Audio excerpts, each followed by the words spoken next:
Good evening. Welcome to Man United Brothers podcast. Tonight it's covering the Man United West Brom game. Welcome all you regular listeners and any new listeners we've picked up. I'm joined by my co-host, should I say, Thomas. Good evening, Thomas. Good evening, how are we? Um, Fair to middling now would probably be the best way to describe it. I think when you do the podcast, how many hours later are we? 4 or 5 hours later, it kind of gives you time to maybe settle a wee bit. Well, mate, I tell you what, I actually had the best way to get over it. Okay. And I played football with Bowden, who's my little Oh. 2-year-old, almost 3-year-old. But his way of playing football is giving me the soft ball and running away so I can throw it at him. So about an hour of that got me absolutely sorted and over the football. All right. But So in all seriousness, for the first time in 2 years, I've managed to detach myself from the emotion of the Harry Maguire signing, detach myself from the embarrassment of spending 80 million on him, and detach myself just from the overall, just everything about that and everything about him. And I'm willing to say now that he's awful. He shouldn't be in a Man United top. He shouldn't have the captain's armband on. Just everything about him today was horrendous. And I know everyone was, oh yeah, but he's pushing forward and he's doing really well, bringing the ball out of defence. He's a defender. We bought him to defend, not to bring the ball up to the edge of the box and then pass to someone else. We've got players that can do that. We don't have players who can defend. It's crazy. yeah, we just go back to our defence. Unfortunately, you just go back to they should have scored probably four today. They Oh, scored. they should have won that match because they Oh had the yeah, yeah, better chances. yeah, yeah. The first goal, I mean, after 4 or 5 minutes, it's shocking to concede a goal, and to concede it in that way. The problem is when you look at the team coming out, and I messaged you to say it, the team came out, and straight away the first thing you're always saying is, right, he's playing two centre defensive midfielders, he's playing Lindelof, and he's dropped Greenwood, right? And you're looking at from a Martial place, and you look at it and go, fuck. Now in reality you should go, well, it shouldn't matter too much. If Martial's playing against West Brom, you should have enough. If you look at West Brom's results, right, and what they actually have achieved over this last while, it should show you that no matter who you played up top against them, you're going, you're all right, right? But you look at the defence and think, how do we make sure we support that in the best way? And Lindelof's not the right option. And then you put Maguire in there. I've said before on this podcast about Maguire. He's the one that you'll always have on the team sheet, and you can't see a team without him. I know I can, and I'm not just slating Maguire for the sake of slating Maguire. I'm not slating him because he cost 80 million. I'm slating him because he's not a defender. He's not. I've said it before. I said it in the last podcast. Good enough is not enough for United, and he's an all right defender. But today he threw in. I said it last week. Was it? He threw in the odd four. He threw in a four today, and that's what it was. His defending was absolutely diabolical, and Lindelof was just as bad. So the first goal, to break it down, right? The first goal, it didn't start. So team selection is wrong in my view. Yeah. Well, that's what, before you go into the first goal, that's what I want to challenge that a little bit. Okay. So, to bring balance to that argument, where you said about two central defensive midfielders. So, when I seen it, obviously Pug was injured, so I seen Fred and McTominay, and I thought, right, I get that because McTominay has actually been the one that's pushing forward a bit more, so maybe he's going to have a freer role to get up on the edge of the box to push forward, and Fred will just sit and hold. So, that Okay. I wasn't too fussed about. Martial over Greenwood was ridiculous because Greenwood was being absolutely brilliant out there, so that one wound me up. And then we had the conversation at the time. When I seen Lindelof in there beside Maguire, had said to you, it really doesn't matter to me who the two central defenders are, because I don't think out of the 4 or 5 that we have at the club, including Jones, I don't think any of them are a good enough pair. So whoever you go with, it's just going to be a bang average thing anyway. And I said to you, but it doesn't matter because it's West Brom, so we shouldn't really have any problems. Yeah. You shouldn't really. But there's where the issue comes in. So the team selection, you're right. Before you get into it, I don't think you can give a balanced argument in terms of it's wrong as far as I'm concerned. The Lindelof shouldn't be there. It should be by for me, and that was demonstrated a number of occasions. To start off with the first goal, when Lindelof is absolutely bullied like a child. He's like a child defending there, and it's brutal. And that's not the only issue. That goal, we'll get into that in a minute. But then you make the point of it's only West Brom, and that point is something that I would tend to agree with. So you look at West Brom's results: from the drew 1-1 with Man City and then they sacked their manager. Crazy fucking decision in my opinion, but anyway. They lost 3-0 to Villa. They drew 1-0 with Liverpool, which at the current state of affairs is nothing. It doesn't matter. Liverpool are shite. They lost 5-0 to Leeds. They lost 4-0 to Arsenal. We'll ignore the FA Cup in which they drew 2-2 and lost in extra time 3-2 to Blackpool. They beat Wolves 3-2. They lost 2-1 to West Ham. They lost 5-0 to Man City. There was a draw with Fulham. Lost 2-1 to Sheffield United, who can only beat Man United. So, that's nothing. And then they lost 2-0 to Spurs. There's 4s, 5s in there all over the place against teams who you're going, they're better teams than them. They should do, Man City's, Leeds, Arsenal's. We're better. We're better. We've demolished Leeds. We've played better football than Arsenal, a better attacking side. Yet we go out against them and we draw 1-1. The team wasn't selected right, and what we said during the week was they need the attacking team, them front three, Greenwood, Rashford, Cavani. The problem was today, Martial does nothing, and he continuously does nothing. You then upset the rhythm of what you got as your front three because Rashford's pushed out the right, doesn't suit him, doesn't play well there, and then Cavani wasn't getting any ball in the box. So that's where Cavani is a top striker in the box.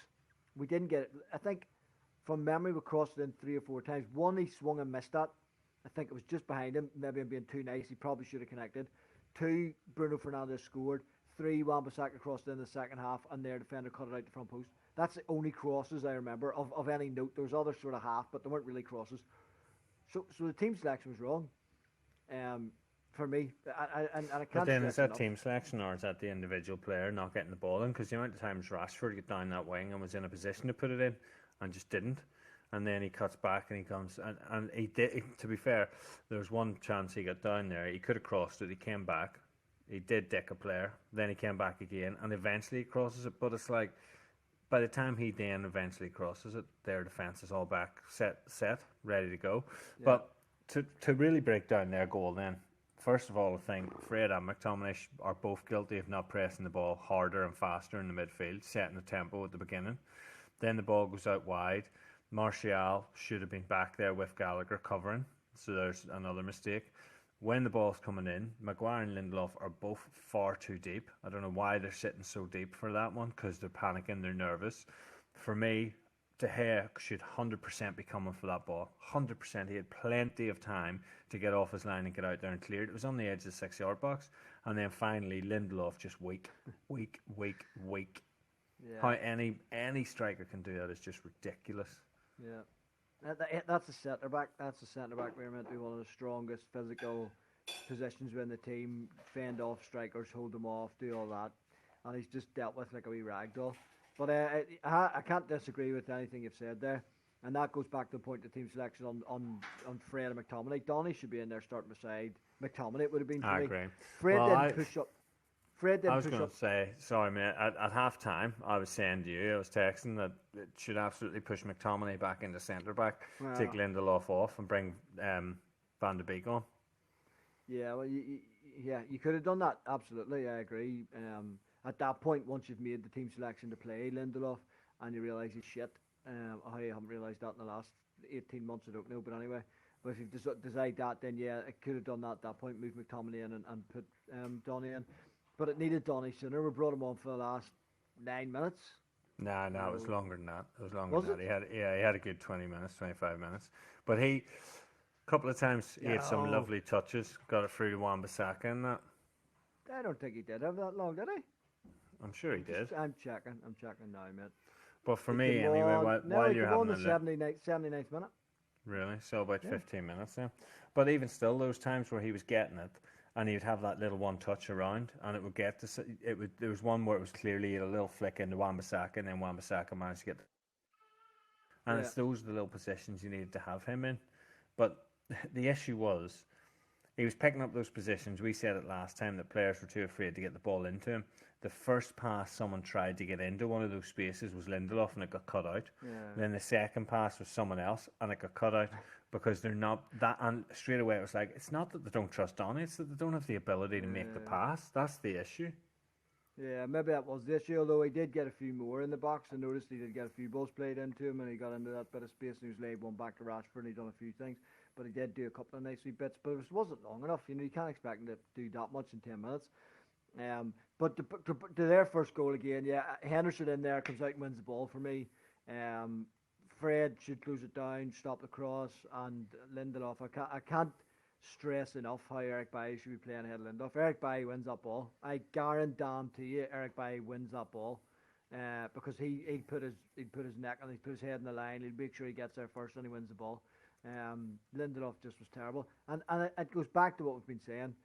And we'll repeat ourselves. We even said it in the Southampton match 1-9-0. Our two centre defenders aren't good enough, and they're easily exposed. So that's the goal they scored, highlighted it, and then from there was how many chances that they created. Like their striker, he took the first goal well, and I think he thought, "Oh, happy days, I'll take the rest of the day off." Thank goodness he did, because no, he didn't, because he had that chance where he just took it off Maguire, because Maguire was fannying around back there. Aye, but what I mean by took a day off in scoring terms, thank fuck, because if he didn't, he could have had 4. Yeah, and that cross in as well. There's two crosses, one from the right where he got the header, and the other one that came across, and it was just. And there's one he ran through as well, because there was one he got through.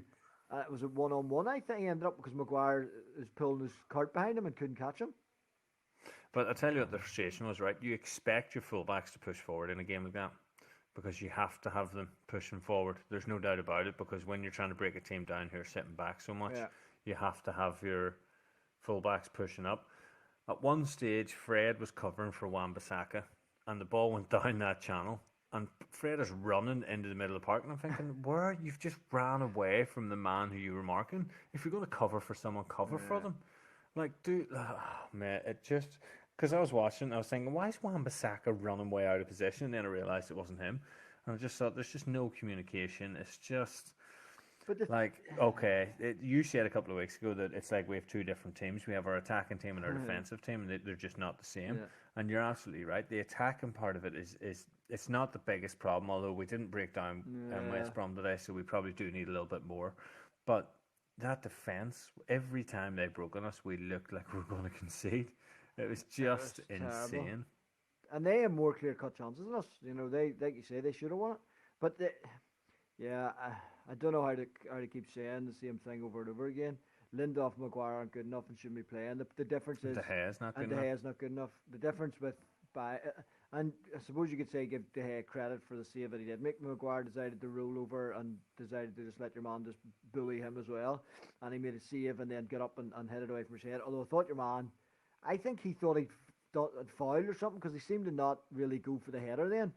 I think he just thought he had it. It was strange. I think he thought he was getting up and getting it. But let's play not devil's advocate, but do you think it was a foul on Lindelof for their first goal? No. Honest truth, without bias. No. Okay. People say he's got his hand in his face, right? The reality of it is it wasn't really proper hand in the face where he's just holding his face for ages and pushing him out of the way. His hand ends up touching his face as he moves in front of him. But Lindelof's a pussy. He's an absolute pussy. I keep saying to you, you name most centre-backs in the Premier League, right? And what they have is they're strong and they'll be physical. They don't get beat that because they don't allow a striker to beat you that. That's what I was saying, and I named a few from back in the day when we would have been, like the Vidiches, Rio Ferdinands, John Terry's, Ledley Kings, like there's so many, even the Julian Lescott, people, like, even I'm trying to think of just bang average centre finish, Ryan Shawcross, like, do you know what I mean? People like this, would never have happened to them. Even look at ones now, Diaz for City doesn't happen to him. Fabinho for Liverpool wouldn't have happened to him. That type of goal, it doesn't happen to him. There's other areas and he's not a centre back. Who else you talking about? I can't. Even a couple of Leeds big centre backs doesn't happen to him. Cooper, I think's one call. They don't Dunk for Brighton. Doesn't happen. It wouldn't happen. It wouldn't happen to Sean Raggett, who plays in League One.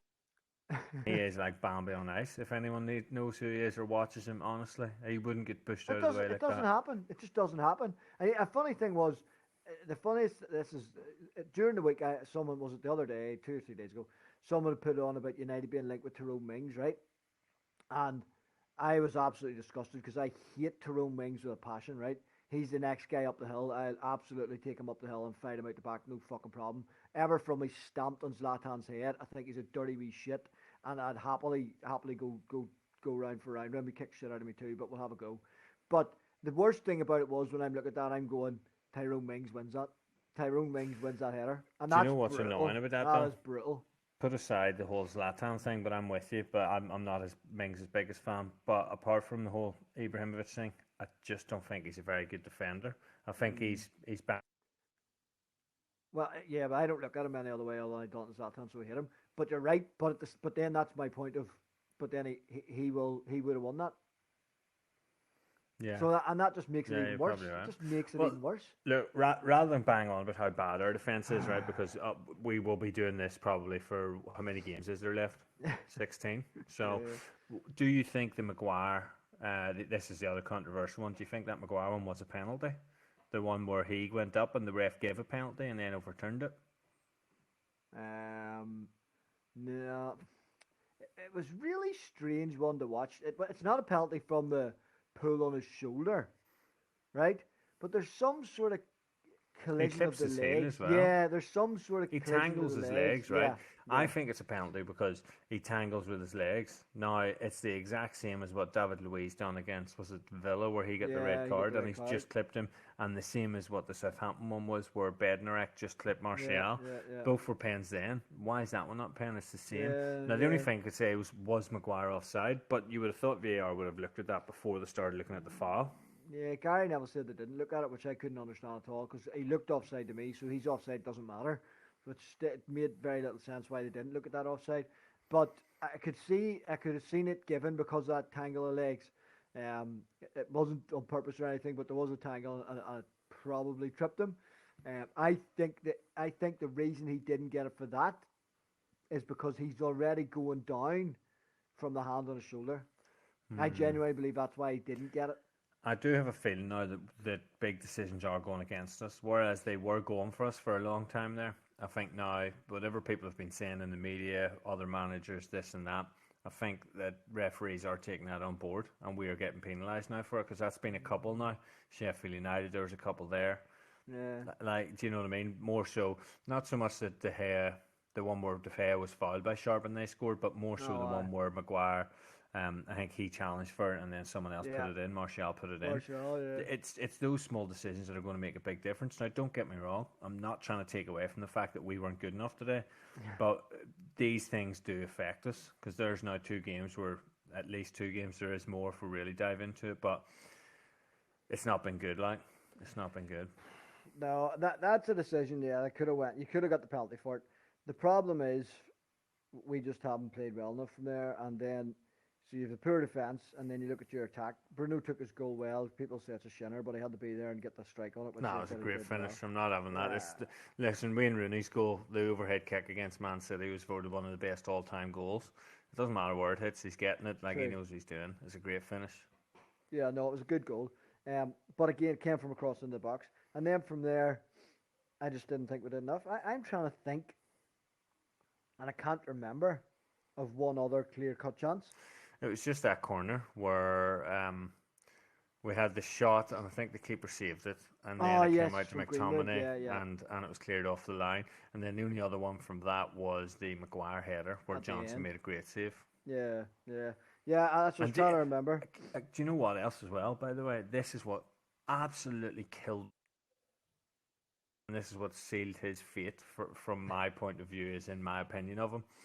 He's gone for the header. There's a minute left or 40 seconds left. He's gone for the header. Sam Johnson saved it onto the post. The ball's still in play, and he's down on the Yeah, ground, on punching his the knees. ground. Yeah, And I'm shouting at the TV, "Get up, you lazy!" Like, there's no time to lie there and cry. Do you think Roy Keane would have ever just lay there crying? No, he would have got up and he would have chased after the ball. Wayne Rooney. It honestly kills me, drives me insane that, and I just think you're not Man United material, mate. He needs to. I don't know if you say he needs to go, but he's too much money to sit on a bench. I don't even know who'd buy him. Who would buy him? yeah. But no one's going to buy him for that money, so you're not going to get the money back for him. I think you need to. You can't. It won't happen mid-season, and that's as simple as that. I think unfortunately we have to accept that. But you need to take the captaincy off him, take a bit of pressure off him, and have someone beside him if you're playing him with someone who can actually complement him. But I wouldn't. But I think taking the captaincy off him just hurts him more Well, because he deteriorates even more than what he has done since he came to us. But for me, because I was going to start asking you about what do we have to do, but actually there's no point thinking about that because we can't buy any more players. That's all done and dusted, so we're stuck with what we've got. But what would you do for the rest of this season? What would be your plan? Well, the go-to is he needs to put Baye in. Eric Baye has to play. And I know people will be like, oh... Yeah. Is he a new player for United, Baye? No, but genuinely Eric Baye has to be in there every single week because what he does, and like I've told you before, it shouldn't be a case for a United player, but what he does is he covers Maguire's major frailties, which is being able to run backwards and being able to defend. It's something that people might find vital for a defender, but anyway. So Baye covers that because he covers with the pace behind and he'll put his neck on the line, head on the line, whatever you want to call it, to make sure he blocks the ball, makes the tackle, doesn't get beat, whatever it is. So he needs to, I know he's been injured, he wasn't injured today. So he has to be picked. It's as simple as that. There's no other way to it. If you don't pick Baye and continue to play them two centre backs, we will be lucky to finish top 4. And I genuinely believe that. Okay, so and then the other thing from that is then we miss Pogba. We miss Pogba in the midfield. If he's not playing, I think you need to play Donny in beside McTominay. And you need to forget about Martial. Take your fucking blinkers off to Martial. He is not good enough. He cannot give you what you need. By trying to accommodate him, you're putting Marcus Rashford out of his position, which is where he is very good in, and you're putting him in a position where he is just bang average, if even. And put in Mason Greenwood. Mason Greenwood came on today and looked better than any of our 3 strikers that were playing. And you know, why he doesn't start just kills me. But that's what you have to do. And that's your strongest team. We've talked about it before. If you're going to do it, I think it's too late. I think the league's gone now. I think if we won today, you might still be able to stay or in the race. We didn't win today. They can go 10 points clear. They're Man City, happy days. They're rubbing their hands together. Bingo, way to go. Leicester probably rubbing their hands together, going happy days. I can see United dropping more points. We can take second. Liverpool probably doing the same thing. If we got our act together, they'll drop further. If we do not sort out that defence and get ourselves sorted, we could easily drop out of that top 4. Liverpool's shown how quickly that can happen. And we're dropping points. We're dropping points left, right, and centre. Dropping them against Everton, dropping them against Sheffield United, dropping them against West Brom. Sheffield United, West Brom, 2 of the bottom teams in the fucking league, and we don't beat them. We got 1 point from Sheffield United and West Brom. That's fucking embarrassing. Diabolical, really. So I think you missed one thing as well there. Henderson needs to be in 100%. But I was listening to it today as well, and at one stage there was, I think it was the one where, I don't know if it was a corner or just a cross, but their guy got to it and we completely missed it, and it went between 2 of our players. And all the hair shouted was, "Hey, come on," and that was it. That was the cross. I'm watching it going, that's all you're going to say is, "Hey, come on." Like that's the height of your, like, can you remember Schmeichel? Even Van der Sar? If a man got free like that, he was tearing him to pieces. Even look at Kasper Schmeichel now. He absolutely tears his players to pieces. He's not having it. It's insane. And I'll tell you one other thing as well. Actually, I said to you yesterday about Henderson for Liverpool. Yeah. Whenever Thiago made that stupid foul. Thiago, a World Cup winner. This guy who's come in from Bayern Munich, who's won all this and that, and it's brilliant. And Henderson just said absolutely tore him to pieces. And I'm watching that thinking I'd love to see Maguire do that to some players, but he just doesn't have it in him. And De Gea certainly doesn't. But our goalkeeper Henderson, he would do it. Yeah, I agree. I can't disagree with swapping De Gea. And if you actually watch the first goal, not to go back to it and labour the point, but he went to go for it and stopped. And that's where you lose a goal. That's where you drop points. You don't hesitate. Boom, you go and you win it. So, but look, we can keep saying it. The problem is, I don't see him doing it. I don't see him making them changes. And now it's either accept second in the league and go for the FA Cup and Europa League, which means you need to play a stronger team in them. But if you play any sort of weaker team in the league, we're going to get beat every week. So I don't know what to do. The challenge will be... It's just any team that sits back. Any team that sits back, we just don't know what to do. And then we commit our fullbacks because that's what you do. And then we just get picked off.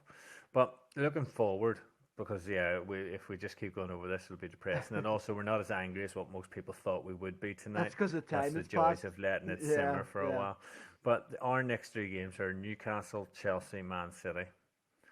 So it's one of those. It wouldn't surprise me if we drop points against Newcastle and then beat Chelsea and beat City. But at the end of the day, realistically, that's going to be a tough ask. But while we've got those 3 games, Liverpool have Everton, so that could be Everton's chance to jump up over Liverpool. I'm assuming Everton are still losing at the minute, which they are. They've lost 2-0 to Fulham as we speak. So that's happened. So Leicester have Villa. That's going to be a tough game. I'm hoping Villa can do us a favour there. Yeah. But we need to beat. I know we've got Real Sociedad on Thursday night. We'll talk about that in a minute. But we need to beat we need to beat Newcastle on Sunday evening. There's just no messing around with that one. Here's the problem, right? Wife's bringing me tea. Thank you, wife. That's a good wife on Valentine's Day. What a woman. Here's the problem, right? We play Newcastle, and most teams will go, brilliant, we're playing Newcastle. That's a victory. We play Newcastle, and I don't know. People will say these teams, Sheffield United, West Brom, Newcastle, they'll only turn up against Man United because it's a big game for them. I'm beginning to think it's not that they only turn up against Man United, it's that we don't turn up is becoming the problem. So we think it's only Sheffield United, it's only West Brom, it's only Newcastle, and we play like absolute dung and end up getting a shit result against them. And we massively need to turn up. He needs to play the right 3 up front, he needs to play the right defenders, and he needs to play Donny in there to have the tempo right. Without that, we will get done by Newcastle, because no doubt they'll just sit in as well, and that's where a problem comes. So the thing is, against Chelsea and City, I believe he'll have the tactics right. I believe he'll get it right, and it suits us better playing at Chelsea and City, as stupid as that sounds, because we don't mind, even with our shit defenders, we're so compact then with our defensive midfielders and all, we'll sit in there, and that's what you say, we've said it before, if we're playing the top 6, you can put Fred and McTominay in and you're happy enough with them 2 sitting there against the top 6 team. But I don't know. Happy's never a word I use when I see Fred in the team sheet. I'd say tolerate. Well, yeah, but you know what I mean. But I just don't want to play Newcastle. I'd rather we were playing City. Do you know what? I don't mind playing them because, wow, I don't know. I don't even know how to. You don't know how to approach it. I think the thing with Newcastle is they're starting to play a bit more attacking, so they won't just sit back. So there will be spaces, but then the issue is though that we'll go to exploit the spaces and leave our own in behind. But if Bailly plays, that's not so much of an issue. If Henderson plays, I've got more confidence that when they break through, if they get in behind Maguire, if they get in behind Bailly, hopefully, about whoever the defenders are, then it's maybe a 4 or 5 times out of 10 that Henderson will stop it, as opposed to the 1 or 2 that De Gea would. Do you know what I mean? So, I don't know. Do you know what's weird about it, though? We say all these things, but at the end of the day, he's probably going to stick with De Gea, and he's probably going to stick with Lindelof, and Martial's going to start. And that's what I can't understand. Like, how do we all see it? We've got a group now. I don't know how many people are on that Facebook group, but a majority of them all saying the same thing. Martial's not good enough. Lindelof shouldn't be in there, and De Gea's struggling. If we can all see it as fans, like, what are we missing? I don't know. It's a loyalty to these players that have got them there, which I suppose you maybe go, as a manager myself, obviously not quite at the level of Ollie, you kind of have a loyalty to some players where you think I'd get. But the reality of that situation is as well, you have a loyalty to players who do the job that you need them to do. You know, people would say I have a loyalty to Davy Morrow, who I would play up top in my team. But the reason I have a loyalty to Davy Morrow, as I've said to him before, he's my Harry Kane. You know, he might not be the best striker in the league that we play in, but he'll win you a free kick every time you need a ball out. He'll get you, the ball up the park. He does the things that I need him to. But the players that Ollie's picking that he's the loyalty in aren't doing what he needs them to do. Martial isn't beating defenders, isn't scoring goals. Lindelof isn't being that rock solid defender and clearing every ball that's in there. So then you got to go. There's a point of loyalty where you go, I'm just being blindly loyal now because the player I'm picking isn't fucking doing what he's meant to do, so it's pointless. You know, and that's the point that's annoying me. You got to see it, like you say, you got to see it. But I get all them league matches coming up. The one for me, and we can move on to it, is the Real Sociedad one. And I'm curious to know what your thoughts on it are. Are we saying, because I can't see us, we can't win the league now as far as I'm concerned, so should we not focus on going and win the Europa League and the FA Cup? I've always wanted to win the Europa League. I've always wanted to win it simply because it's a European Cup. It's still, I know it's not the Champions League, but to me it's not a Mickey Mouse Cup. You're still in Europe, like, do you know what I mean? You're still the second tier of the best teams in there. So for me, we go for that, and we go for the FA Cup. and we try and get that second place. Sort of, we got to push for all three of them Yeah. now. The FA Cup, I'm still sort of jury's out on it. Do you Come know what I mean? on. But for me, Europa League is more important than the FA Cup. I don't know why. It's just a feeling. It's not a logical thing. It's not like I've thought about it. It's just a feeling over, actually thinking about it and Yeah. thinking, oh, well, this is the reasons why. Um, but I'm just looking. Real Sociedad are sitting fifth in that Spanish league now. They fell away off Yeah, the they pace because dropped they off. were leading Yeah. it at the time of the draw, which is like 5 or 6 weeks ago now. But for me, I think that's Henderson's got to start in Europa League. I I think think he Bay's will got to anyway. start in Europa League. It's just all the same things we're saying about Newcastle. Yeah. We just got to try something different. I might even chuck in a Juan Mata in there. I think it needs to be shaken up a little bit. I think we look so stale today. I honestly, mate, I'd rather have Juan Mata on one of the wings than Martial. So if you're going to free up Rashford and put him on the left, put Juan Mata on the right, and then don't have him as a winger, have him as someone who's going to drift in and fill a space in the middle as well. Yeah. Because he's done that so many times, so he just comes into the middle and fills that, and we can play through the middle more. Wan-Bissaka's got more space to get down across at him. No, I agree in terms of, yeah, it allows Rashford to go back over, but I can't see why you wouldn't have Greenwood play. I still can't understand why Greenwood didn't play today. He's been exceptional. He's been one of our better attacking players. I just don't get it. I have a feeling he might rest Cavani midweek in this, but I might be wrong. That Real Sociedad, their last 5 games, have won 1-2, drawn 2, lost 1. So they're not in the worst run of form. They won their last one yesterday. I think it was against Getafe, so they'll be tough enough. But I want to see us go and win. I want to see us go and put our best foot forward in this. But I just don't know what he's going to do. Henderson will play. I think Bailly plays, and hopefully will play. And from there, he played Donny. Did he know it's Champions League more? So he didn't. I'm trying to think of with Donny in the Europa League, he'd probably get a run out. But if he I'd plays still with like the to see 10, him, it's even when he long came on pace. today. Even when he came on today, he played more of that right up in the front line, so to speak, as opposed to In the sitting six, back yeah. in beside the midfield bit. But And that's the problem is it'll be interesting to see where they release him. if they play him as a 10 in the At one stage today, when Van de Beek was on, he'd done a few nice things. They had a goal kick, and Solskjaer, the camera went round to Solskjaer, and Solskjaer was shouting, Donny, shape. So he's obviously not in the right position where he should have been. And you think, well, is that what it is? Is it that it's drilled into him now to drift into those positions that he did with Ajax? So maybe that's an issue, but... Well, I just think Europa League, first leg is what? Home or away? Well, this is it. I was going to ask, actually, are we have any travel restrictions, or are we able to go to It's Spain, fucked or up. what's We the can't crack? go to Spain, so it is away, but we play it in neutral ground in... Oh, we're playing at Turin, aren't we? We're playing at Juventus Is it that because we're I didn't playing? want to Yeah, play yeah. there. Yeah, Okay. because I was thinking to myself, is that too big of a stage? Because Real Sociedad Stadium, in comparison to Juventus Stadium, like Juventus Stadium is a Oh, it's a big thing. yeah. But then with no fans there, should it really affect the players? I genuinely think it would affect some of these players. A player like Harry Maguire, who's at a stage in his career where he should have been playing in these types of games throughout his career, but he hasn't been. He just hasn't been because he hasn't been at that level throughout his whole career.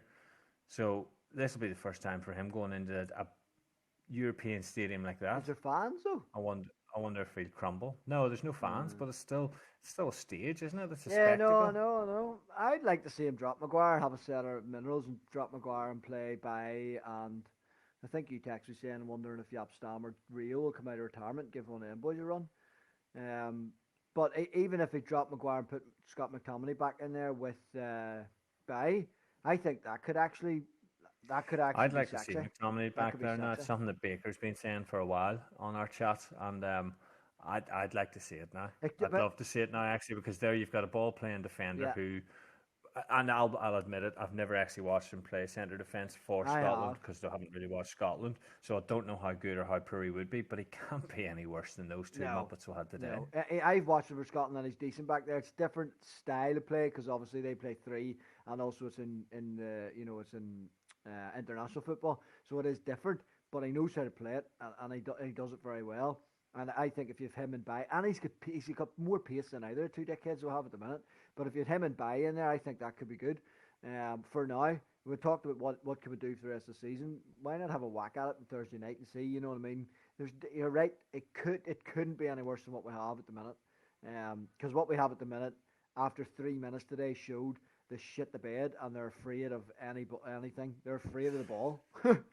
It did. You could tell from the very first kickoff that actually we were waiting, we were tentative, we were just that. And I know it was only 2 minutes, but you just get that feeling. You just think, Ugh, if they get the ball in the box early here, we're yeah, going to shit Lasso, ourselves, and then Lasso. boom, and you're just sitting there going, what the I fuck? could tell you Sam Allardyce's team talk. I could fucking tell you it. Right, lads, listen, tough game today. They've got good quality up front, but they're a bit shaky at the back. See, for the first 5-10 minutes, get the ball in the box and let's test them. Boom, 2-3 minutes in, they've scored. And they showed Sam with a snoot up over his face. I guarantee he's fucking laughing his bollocks off on that, thinking, told you, easy, wee buns. The only thing he'll be annoyed about is that they didn't score more, because they should have. But yeah, as I say, look, we talk about what we need to do. Unfortunately, I don't think it's going to change it much. Henderson will play. I hope Barry will play. I think Donny will play. I don't know, but I get your point on Mata, but I don't see why you don't play Greenwood unless you're resting for the weekend. But why would you didn't play him today for some fucking stupid reason, so he should play. The only one, and he might rest Cavani and put Martial through the middle, which is criminal. I don't know why. I'd rather he brings up Hugel or whatever you call him from the under 23s and plays him. But apart from that, I just don't think we should be changing too much other than what we've said, because we started fucking around with the attack again, and that's annoying me too. We had the attack working well. He keeps chopping and changing it. He's becoming the Tinkerman. I love Ollie, and I'll not lose faith in him or anything, but he's becoming the Tinkerman, and every game's 5 different changes, and it's starting to have an impact. Yeah, but we have a good enough squad where we should be able to go and do that and cope with that, no problem. But not, yeah, you have the squad, but I don't buy into this. All it has to be the same team week in, week out to get continuity. I don't buy that. Yes, there's certain partnerships that work, but you should be able to make 2 or 3 changes every single game, and it wouldn't affect your style of play or how the team goes about things. It shouldn't not at Premier League level. Yes. There's no way. But look at who you're bringing in. So all of a sudden you had a great relationship between Wan-Bissaka and Greenwood. You got a great relationship between Shaw and Rashford. You've got 2 centre backs who don't know what the fuck they're doing, but you have Maguire and Bailly, who when they were playing together actually played well together, and everyone was saying, wow, they really complement each other really good.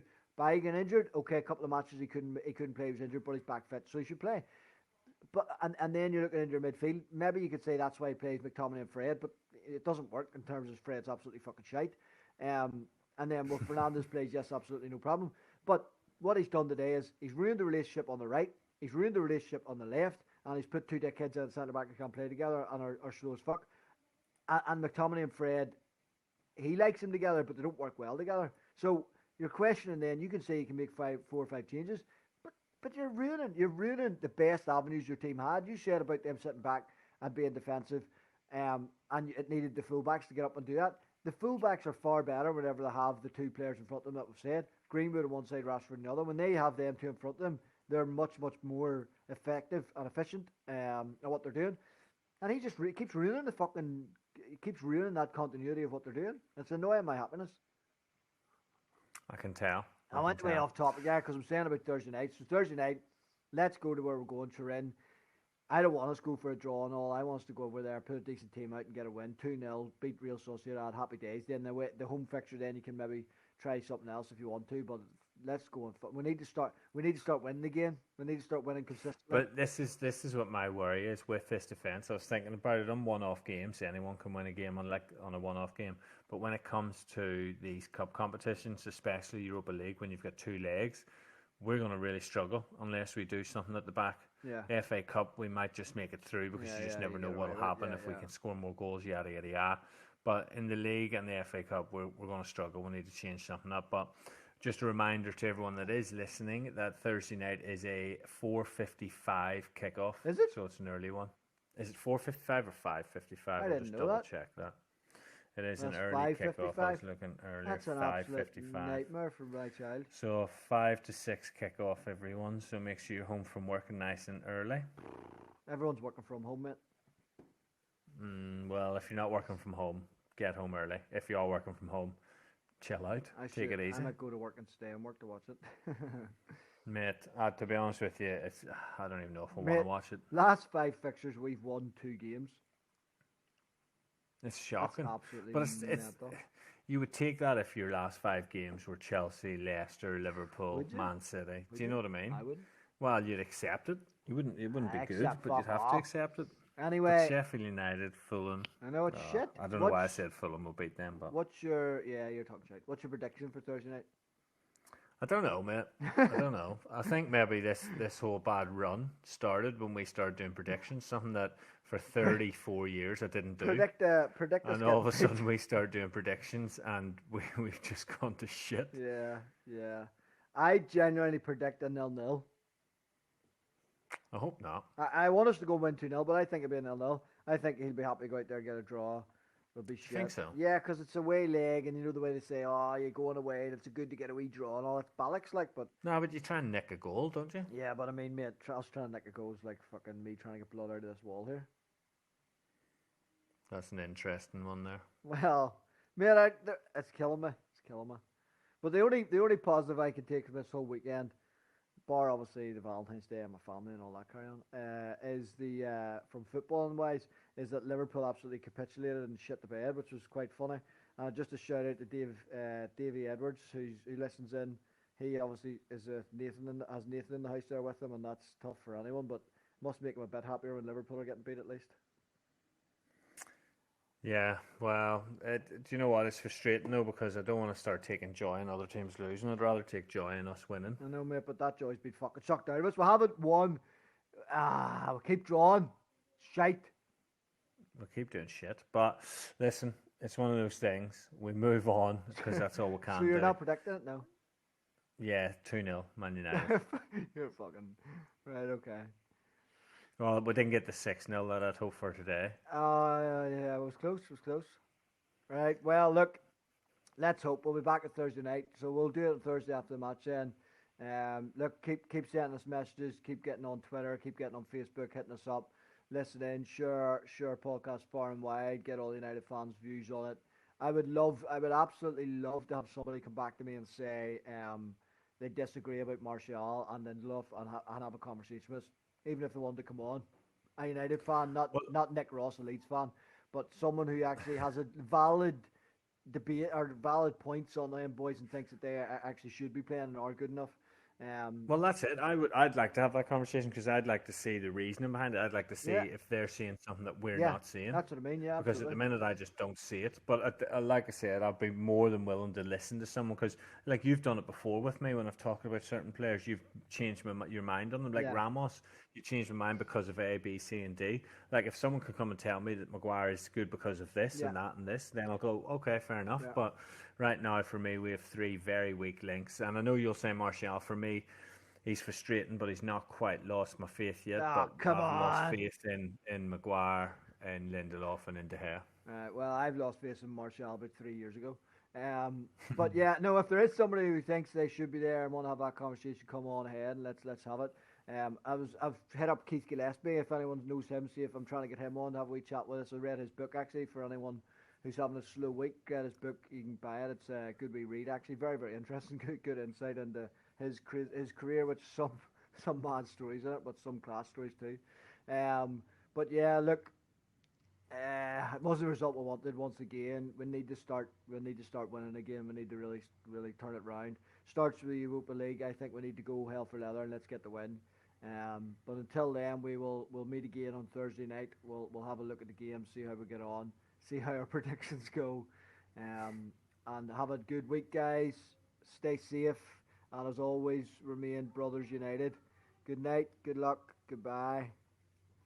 Good night, everyone. Take it easy. Bye.